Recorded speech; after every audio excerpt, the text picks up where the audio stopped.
자, 우리가 파일을 열고 닫고 해야 돼요. 항상 파일 입출력을 하는 절차는 파일을 열고 열린 파일에 접근해서 뭐 처리를 하고 파일을 닫고 이렇게 해줘야 됩니다. 그래서 C 언어에서 제공하는 파일 입출력 함수들은 다 F가 붙어 있어요. 이렇게 파일의 약자로 F가 붙어 있는데 이제 좋은 점은 우리가 printf를 배웠다 그러면 fprintf는 거의 비슷해요. 하나만 매개 변수만 하나 더 들어가 있는 거 파일 포인터로 매개 변수가 있는 것만 빼고는 똑같고요. fscanf도 마찬가지입니다. scanf 함수랑 똑같은데 이제 어떤 파일에서 입력을 받을 건지만 지정을 해주는 매개 변수가 하나 더 있다고 생각을 하면 되겠습니다. 참고로 이제 C++ 언어에서는 이제 fstream.header 파일에 보면 뭐 이런 클래스가 있고요. input, output, 입력, 출력을 다 할 수 있는 fstream 이런 클래스를 이용해서 쉽게 파일 입출력을 할 수가 있습니다. 그래서 여러분들이 혹시 이런 게 미리 궁금하다고 하면 이제 재생 목록에 보면요. C++ 강좌 1학년 2학기 C++ 강좌 아직 이제 교재는 아직도 만들고 있는데요. C++ 강좌가 있고 거기에 이제 아마 제가 이거는 비공개로 해놔서 마지막 강좌일 거예요. 파일 입출력하는 예제를 바로 이제 C++에서는 파일 입출력 어떻게 하는지 궁금한 사람들은 여기를 보면 되겠습니다. 훨씬 더 깔끔하고 편해요. 사실 그래서 여러분들이 이제 C 언어로 끝나는 사람도 있지만 대부분 이제 C++로 넘어가잖아요. 이제 그럴 때는 당연히 이렇게 훨씬 더 편한 방법으로 해서 파일 입출력을 합니다. 이게 훨씬 더 좋아요. 편하고 나중에 혹시 지금 궁금한 사람들은 제 강좌의 재생 목록에 가서 C++ 강좌를 선택을 하고 거기에 제일 마지막 이건 아마 안 보일 거예요. 제가 비공개로 해놔서 여기 마지막 강좌를 보면 지금 오늘 하는 내용과 비슷한 내용이 있는데 훨씬 더 쉽게 할 수 있다는 것을 이제 알게 될 겁니다.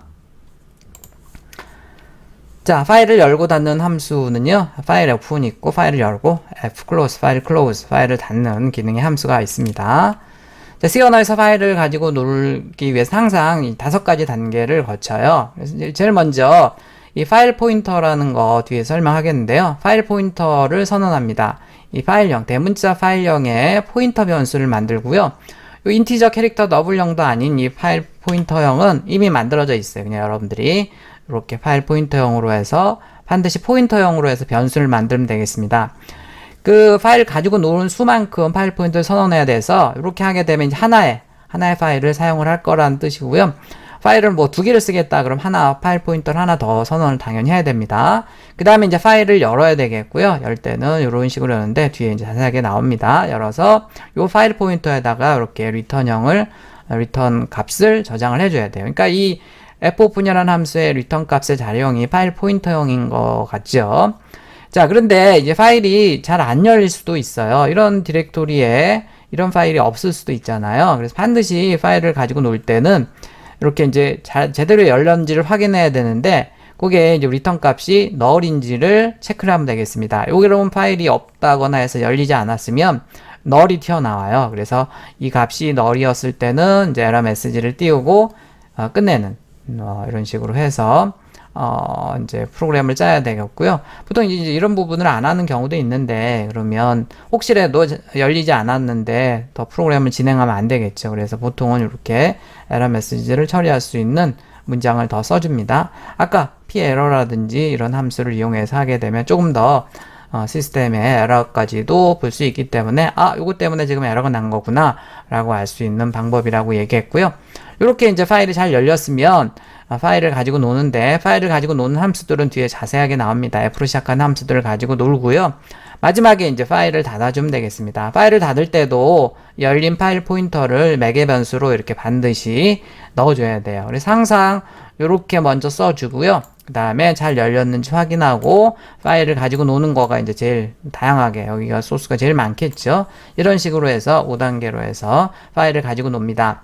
자, 그런데 여러분들이 이따가 소스를 해보면 알겠지만 사실은 이제 이 파일을 닫는 것을 안 해도 크게 문제는 없어요. 대부분의 경우에는 문제가 없어서 물론 이제 이렇게 항상 파일 오픈을 하면 파일 클로즈를 먼저 해놓고서 대부분의 개발자들이 작업을 합니다. 그런데 이게 특별히 문제가 없는 것 같아서 굳이 이거 해야 됩니까? 라고 묻는 사람들도 있습니다. 이제 강의 시간에도 많이 묻는데 이거 쓰나 안 쓰나 똑같이 잘 되는데요 라고 하지만 그러면 안 됩니다. 반드시 뭔가 프로그래밍에서는 뭔가 열어주고 뭔가 잡아주면 풀어주거나 닫아줘야 돼요. 자, 이렇게 파일 클로즈를 하지 않아도 문제 없는 것 같은데요. 실제로 잘 동작하는 프로그램이 대부분입니다. 그렇지만 이 세 가지 문제점이 있어서 반드시 닫아줘야 되고요. 자, 세 가지 문제점. 첫 번째, 이제 파일이 손상될 수 있어요. 파일을 쓰기 모드로 열었는데 이렇게 닫지 않으면 변경사항이 제대로 저장되지 않을 수도 있고 손상될 위험도 있습니다. 이제 그 다음에 리소스가 이제 리크, 메모리 리크 뭐 이런 식으로 얘기하는 자원이 누수가 돼서 자, 파일을 열면 이 OS가 해당 파일에 관한 정보를 관리하기 위해서 리소스를 할당을 합니다. 그래서 이제 파일 클로즈를 하지 않으면 계속 사용되지도 않는 그 리소스를 OS가 잡고 관리하고 있기 때문에 그런 것들을 이제 리소스가 누수가 생겼다. 메모리 릭이라고 할 때 릭 들어봤었죠? 이런 것들을 OS가 자꾸 필요하지도 않은 애들을 잡고 있으면 성능에 문제가 있을 수 있죠. 그래서 반드시 이제 파일 열었으면 풀어줘야 되고요. 자, 그 다음에 이제 OS에서 동시에 열 수 있는 파일의 개수가 또 한계가 있어요. 그래서 이 한계치를 초과하면 파일을 열지 못하는데 여러분들이 자꾸 파일을 열어놓고서 닫질 않았다고 하면 다른 프로그램에서 파일을 열거나 이랬을 때는 문제가 있을 수 있다는 겁니다. 그래서 반드시 이거 없어도 잘 동작하네요 라고 하면 안 되고요. 이런 문제가 있을 수 있기 때문에 반드시 파일을 열었으면 파일을 닫아주는 뭐 그런 것들을 반드시 해줘야 된다, 조심해야 된다고 강조를 합니다. 자, 우리 파일 포인터라는 얘기가 자주 나오는데요. 이 파일, 대문자 파일형의 형이에요. 원래는 이제 struct underscore io buffer라는 이 자료형을 이제 별칭을 붙인 거죠. type df에 의해서. 그 구조체형이고요. 멤버들이 다양하게 많이 있습니다. 캐릭터 포인터형도 있고 쭉 있는데, 뭐, 여러분들이 이제 정말 내가 파일을 처리하는 프로그램들을 실제로 파일을 복사하거나 뭐 여러 가지 파일을 가지고 노는 프로그램을 만든다고 하면 얘네들을 이제 상세하게 다 알아야 되는데요.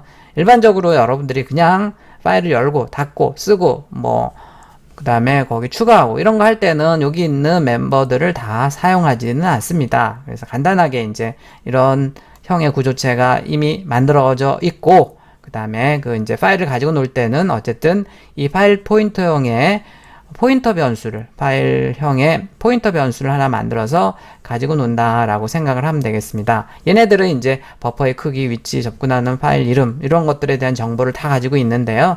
여러분들이 여기 있는 애들을 직접 쓸 일은 없을 거예요. 초보 때는. 그래서 그냥 파일을 일단 파일 포인터형으로 해서 이렇게 변수를 하나 만들고 파일 오픈한 거를 거기다 넣어주고 잘 열렸는지 확인하고 이렇게 하는 5단계에서 여기저기서 이 파일 포인터가 매번 사용이 되네요. 자, 파일 포인터가 뭐냐? 자, 지금 파일형으로 포인터 변수를 만들고 거기에다가 연 거를 이렇게 대입을 해줬죠. 실제로 이제 파일 오픈 함수를 보면 여기는 이제 실제로 디렉토리를 쓰게 되고 파일 이름을 쓰게 되고 디렉토리까지 해서 그 다음에 여기는 이제 어떻게 해서 모듈을 작성하게 되어 있는데 뒤에 자세하게 나옵니다. 얘가 리턴형이 지금 파일 포인터형이에요. 파일 포인터.